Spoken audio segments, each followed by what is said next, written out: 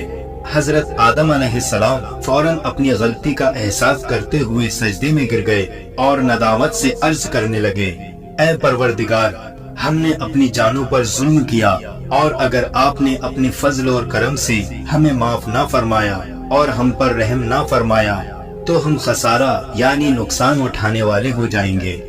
اللہ تعالیٰ جو سب کے دلوں کے حال کو جانتا ہے، وہ حضرت آدم علیہ السلام کے دل کی کیفیت کو اچھی طرح سے جانتا تھا۔ اس نے آپ کو معاف فرما دیا، لیکن اللہ کو آئندہ کے لیے دنیا کو آباد کرنا تھا اور نسل انسانی کو بڑھانا تھا۔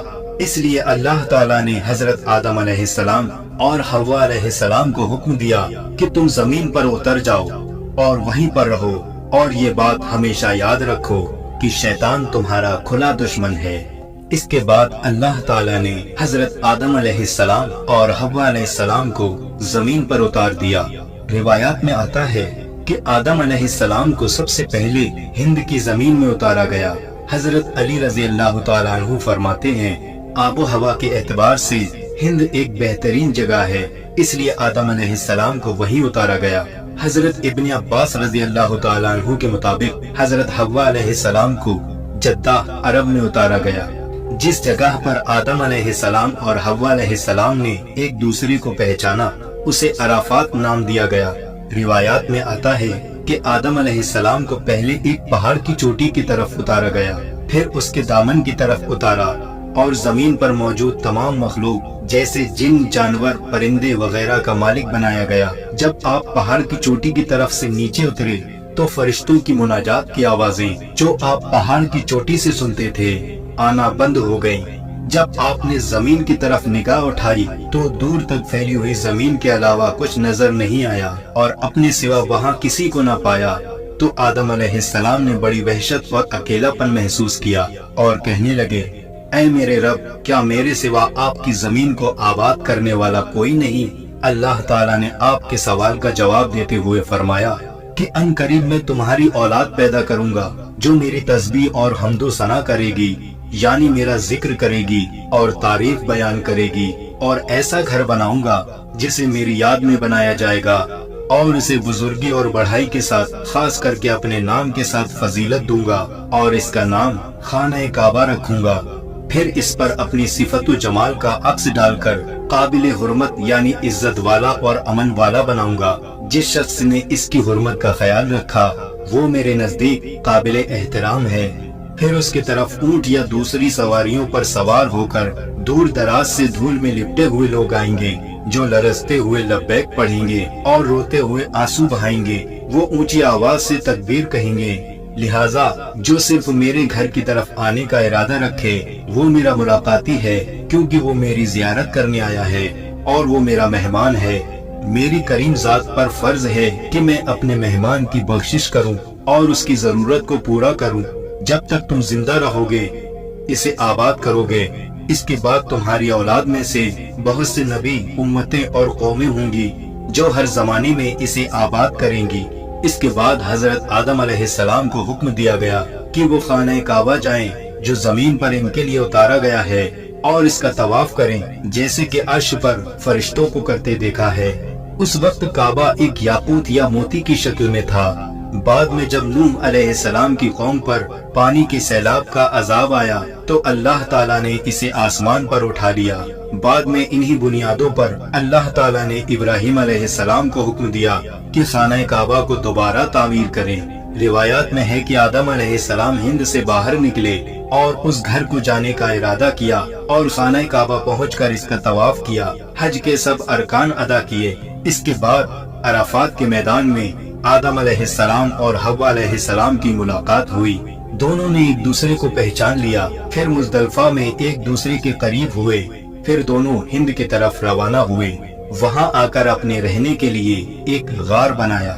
ابن ابی حاتم سے روایت ہے کہ رسول اللہ صلی اللہ علیہ وسلم فرماتے ہیں کہ اللہ تعالیٰ نے حضرت آدم علیہ السلام کو گیہواں رنگ کا، لمبے قد کا اور زیادہ بالوں والا بنایا تھا۔ اللہ تعالیٰ نے پھر ان کی طرف ایک فرشتہ بھیجا جس نے انہیں وہ چیزیں بتائیں جو ان کے لباس کی ضرورت کو پورا کریں۔ روایت ہے کہ یہ لباس بھیڑ کی اون، چوپایوں اور درندوں کی کھال سے بنا تھا، لیکن بعض علماؤں کا کہنا ہے یہ لباس تو ان کی اولاد نے پہنا تھا۔ ان کا لباس تو جنت کے وہی پتے تھے جو جنت سے اترتے وقت اپنے جسم پر لپیٹے ہوئے تھے۔ اللہ تعالیٰ نے آدم علیہ السلام کی پشت سے پیدا ہونے والی تمام اولاد سے وادی نعمان یعنی عرفات کے میدان میں عہد لیا۔ اللہ نے عرفات کے میدان میں حضرت آدم علیہ السلام کی پشت سے پیدا ہونے والی اولاد کو نکالا اور اپنے سامنے چیٹیوں کی طرح پھیلا دیا۔ اس کے بعد ان سے وعدہ لیا اور فرمایا، الستو بربکم، کیا میں تمہارا رب نہیں ہوں؟ انہوں نے کہا بلا، یعنی کیوں نہیں، اور اسی دن قلم نے قیامت تک ہونے والی سب باتوں کو لکھ دیا۔ حضرت عمر بن خطاب سے روایت ہے کہ رسول اللہ صلی اللہ علیہ وسلم نے ارشاد فرمایا، اللہ تعالیٰ نے آدم علیہ السلام کو پیدا فرمایا، پھر ان کی پشت پر داہنا ہاتھ پھیرا اور ان سے ان کی اولاد کو نکالا اور فرمایا کہ میں نے جنت کو ان کے لیے اور ان کو جنت حاصل کرنے والے اعمال کرنے کے لیے بنایا ہے۔ دوبارہ آدم علیہ السلام کی پشت پر ہاتھ پھیرا اور ان سے ان کی اولاد کو نکالا کہ میں نے دوزخ کو ان کے لیے اور ان کو دوزخ حاصل کرنے والے اعمال کرنے کے لیے پیدا کیا ہے۔ ایک صحابی نے سوال کیا، یا رسول اللہ صلی اللہ علیہ وسلم، پھر عمل کی کیا ضرورت ہے؟ آپ صلی اللہ علیہ وسلم نے فرمایا کہ جب اللہ کسی انسان کو جنت کے لیے پیدا کرتا ہے، اس سے جنتی اعمال کرواتا ہے، یہاں تک کہ وہ کسی جنت والے عمل پر ہی مر جاتا ہے جس کی وجہ سے اللہ تعالیٰ اسے جنت میں داخل کر دیتا ہے۔ جب کسی کو دوزخ کے لیے پیدا کرتا ہے تو اس سے دوزخ حاصل کرنے والے کام کرواتا ہے، یہاں تک کہ وہ دوزخ والے عمل پر مر جاتا ہے جس کی وجہ سے اللہ تعالیٰ اسے دوزخ میں داخل کر دیتا ہے۔ اس سلسلے میں بھی علماء کی الگ الگ رائے ہے۔ کچھ کا کہنا ہے کہ اللہ نے ان کی اولاد کو آدم علیہ السلام کی زمین پر بھیجنے سے پہلے نکالا تھا، اور کچھ کا کہنا ہے کہ عرفات کے میدان میں نکالا تھا۔ حضرت آدم علیہ السلام جب دنیا میں تشریف لائے تو ان کے ساتھ جنت کی ہوا تھی جو جنت کے درختوں اور وادیوں سے جڑی تھی، لہٰذا دنیا میں خوشبو جنت کی ہوا کی وجہ سے ہے۔ حضرت آدم علیہ السلام جب دنیا میں تشریف لائے تو حجر اسود بھی آپ کے ساتھ تھا۔ دوستو، حضرت آدم علیہ السلام کے ساتھ موسیٰ علیہ السلام کا عصا یعنی لاٹھی بھی تھی جو جنت کے پیڑ ریحان سے بنی ہوئی تھی۔ اس کی لمبائی 10 گز یعنی موسیٰ علیہ السلام کے قد کے برابر تھی۔ ان چیزوں کے علاوہ کچھ اور چیزیں بھی حضرت آدم علیہ السلام کے ساتھ زمین پر اتاری گئیں، جیسے پیڑوں سے نکلنے والا گوند، لوہے کی سل، ہتھوڑا اور لوہے کا چمٹا۔ حضرت آدم علیہ السلام جب پہاڑ پر اترے تو اس پر لوہے کی ایک شاخ اگی ہوئی تھی، لہٰذا آپ ہتھوڑے سے اسے توڑنے لگے اور فرمایا، یہ ہتھوڑا اسی کی جنس کا معلوم ہوتا ہے۔ وہ لوہے کی شاخ پرانی اور کمزور ہو گئی تھی۔ جب آپ نے آگ جلائی تو وہ پگھل گئی، پھر آپ نے اس سے چھری بنائی۔ اس کے ساتھ آپ بہت سے کام کرتے تھے۔ اس کے بعد آپ نے تندور بنایا۔ کہا جاتا ہے یہ وہی تندور تھا جو نوح علیہ السلام کو وراثت میں ملا تھا، اور طوفان نوح کے وقت یہی تندور ابلا تھا۔ جب حضرت آدم علیہ السلام جنت سے دنیا میں تشریف لائے تو آپ کے سر پر جنتی پتوں کا ایک تاج تھا۔ کچھ وقت کے بعد یہ پتے سوکھ کر گر گئے اور ادھر ادھر بکھر گئے، جس سے زمین پر تمام چیزیں اگ گئیں۔ جب آپ جنت سے تشریف لائے اور ایک پہاڑ پر اترے تو آپ کے ساتھ جنتی پیڑوں کے پتے تھے، انہوں نے وہ پتے اس پہاڑ پر بھی بکھیر دیے، لہٰذا تمام پاکیزہ پھل اور میوے وغیرہ ہند میں اسی وجہ سے ملتے ہیں۔ اللہ تعالیٰ نے جب آدم علیہ السلام کو جنت سے نکالا تو انہیں جنتی پھل راستے کے لیے دیے اور ان کی خوبیاں بھی بتائیں، اس لیے دنیا کے تمام پھل جنت کے پھلوں سے تعلق رکھتے ہیں۔ بس فرق یہ ہے کہ جنت کے پھل سڑتے نہیں ہیں اور دنیا کے پھل سڑ جاتے ہیں۔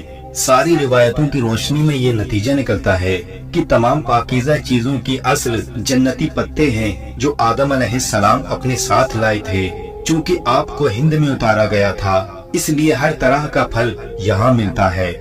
جب آدم علیہ السلام اور حوا علیہ السلام جنت میں تھے تو کوئی محنت نہیں کرنی پڑتی تھی، خوب آرام سے رہتے تھے اور جنت کے پھل کھاتے تھے۔ لیکن جب آپ دنیا میں تشریف لائے تو بھوک محسوس ہوئی اور انہوں نے اپنے رب سے کھانا طلب کیا۔ تب جبرائیل علیہ السلام گیہوں کی ایک تھیلی لے کر حاضر ہوئے اور 7 دانے آپ کے ہاتھ پر رکھے۔ آدم علیہ السلام نے کہا، یہ تو وہی چیز ہے جو جنت سے نکالی جانے کی سبب تھی۔ پھر آدم علیہ السلام نے کہا، اس کا میں کیا کروں؟ جبرائیل علیہ السلام نے کہا، اسے زمین پر پھیلا دو۔ انہوں نے ایسا ہی کیا۔ پھر اللہ تعالیٰ نے ایک وقت میں اس کو اگا دیا، اور یہی طریقہ زمین میں بیج ڈالنے کا ان کی اولاد میں جاری ہوا۔ جبرائیل علیہ السلام نے کہا، فصل کاٹو۔ انہوں نے ایسا ہی کیا۔ پھر کہا، پھونک مار کر بھوسے کو اڑا دو۔ پھر پھونک مار کر آپ نے بھوسے کو اڑا دیا اور صرف دانے رہ گئے۔ وہ پھر ایک پتھر کے پاس آئے اور ایک کو دوسرے سے رگڑا اور ایک کو دوسرے پر رکھا، اور آدم علیہ السلام سے گیہوں کو اس پتھر پر رکھ کر پیسنے کو کہا۔ پھر آپ نے اس کو پیسا۔ اسی طرح سے آپ کو آٹے کو گوندھنا بتایا۔ پھر جبرائیل علیہ السلام ایک پتھر اور لوہا لائے، اس کو آپس میں رگڑا تو آگ پیدا ہو گئی، آگ جلنے لگی۔ آگ جلانے کے بعد آدم علیہ السلام نے حکم کے مطابق آگ پر روٹی بنائی۔ یہ سب سے پہلی روٹی تھی جو تیار ہوئی۔ اس طرح اللہ تعالیٰ نے آدم علیہ السلام کو باقاعدہ کھیتی کا طریقہ سکھایا اور لوہے سے استعمال کی چیزیں بنانے کا ہنر بھی سکھایا۔ ابن اسحاق رضی اللہ تعالیٰ عنہ کی روایت ہے کہ آدم علیہ السلام کی کل 40 اولادیں تھیں جو 20 حمل سے پیدا ہوئی۔ آدم علیہ السلام کے یہاں جو بھی لڑکا پیدا ہوتا تھا اس کے ساتھ ایک لڑکی پیدا ہوتی تھی۔ پہلے حمل سے پیدا ہوئے بچوں کے ساتھ دوسرے حمل سے پیدا ہوئے بچوں کا نکاح کر دیا جاتا تھا، اور پھر اسی طرح سے حضرت آدم علیہ السلام کی اولادوں کی اولادیں پیدا ہونے لگی، اور پھر اسی طرح سے یہ دنیا آباد ہوتی چلی گئی۔